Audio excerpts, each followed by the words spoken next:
நான் சக்திக்கு நல்ல கணவனா இருந்திருக்கேனான்னு கேட்டா இல்லன்னு தான் சொல்லுவேன். அவ விருப்பங்களை ஒரு நாளும் என்னால நிறைவேற்ற முடியல. அதுக்கு காரணம் அப்பா தான்.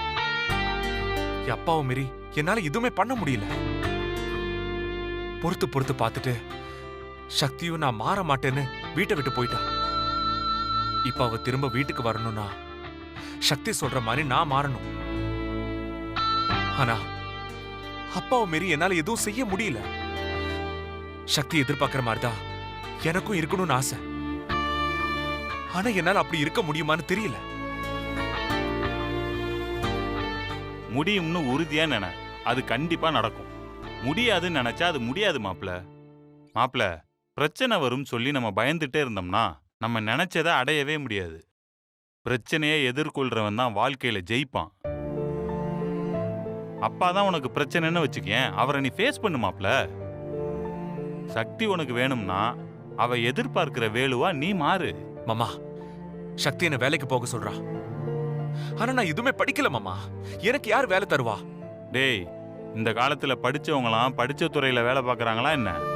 கம்ப்யூட்டர் இன்ஜினியர் படிச்சவன் முட்டை கடை வச்சிருக்கான், MBA படிச்சவன் விவசாயம் பண்றான், எதுவுமே படிக்காதவன் சொந்தமா தொழில் பண்றான் மாப்ள. அவனுக்கு எது பிடிக்குதோ அந்த வேலையை தான் செஞ்சிட்டு இருக்கானுங்க. கிடைச்ச வேலையை விட பிடிச்ச வேலையை செய்யறவன் தான் வாழ்க்கையில ஜெயிக்கிறான் மாப்ள. அது மாதிரி உனக்கு எந்த வேலை பிடிக்கும்னு நீ சொல்லு. மாமா, அடிதடி கட்ட பஞ்சாயத்து தவிர வேற எந்த வேலைக்கு வேணாலும் போன்னு சக்தி என்கிட்ட சொல்லிட்டா. அதான் எந்த வேலைக்கு போலான்னு யோசிச்சுட்டு இருக்கேன். மாப்ள, இந்த வயசுல நீ என்ன வேலைக்கு போகணும்னு யோசிக்கிறத பார்த்தா எனக்கு சிரிப்பு தான் வருது. மாமா, உடனே ஏதாவது வேலைக்கு போகணும். இல்லனா சக்தியும் கூட வரமாட்டா. சக்தி இல்லாம என்னால வீட்டுல இருக்க முடியல மாமா.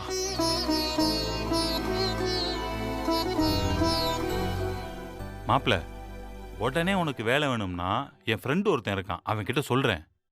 ஆனா உனக்கு அந்த வேலையெல்லாம் செட் ஆகுமான்னு தெரியலையேடா. மாமா, எந்த வேலைனாலும் செய்ய தயாரா இருக்க மாமா. நான் முதல்ல சக்தியை வீட்டுக்கு கூட்டு வரணும், அவ்வளவுதான். டேய், அது ஒண்ணு ஏசி ரூம்ல உட்காந்து பாக்குற ஈஸியான வேலை இல்லடா. இரும்படிக்கிற வேலை, கையெல்லாம் காய்ச்சி போயிடும். மாமா, என் சக்திக்காக என் கைய போனாலும் பரவாயில்ல மாமா. சரி, நீ வா, இப்பவே போய் என் ஃப்ரெண்டை பார்ப்போம். அவன் வேலை கொடுத்தா நாளைக்கே வேலைக்கு சேர்ந்துரு. சரி மாமா.